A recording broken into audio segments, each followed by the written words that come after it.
Mira que està bona la xocolata, Bona, boníssima. I els croissants també, Carmela. Com està la teva amiga Hortènsia d'allò? Hortènsia, pitjor està. Home, en lloc d'estar contenta per haver-se tret a sobre un baró moquet després de 40 anys de mal matrimoni, ara resulta que li sap greu i que està trista. Trista, després de tot el que li ha fet. Sí, noia.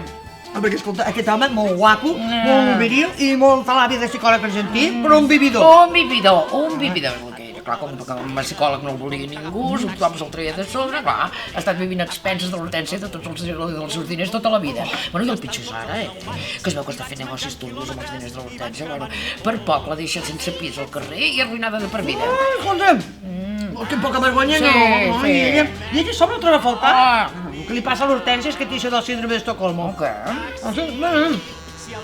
És com si ell l'hagués segrestat durant tots aquests anys Sí. i ara ella, tot i sabent el mal que li ha fet, doncs manté una relació sense afectiva emocional amb el seu segrestador. Ay, mira, hablando de Roma, por el río Asoma. No És li- ella. no li diguis, No, home, no. Hortènsia. Hola, cariño, què tal? Com estàs? Bé?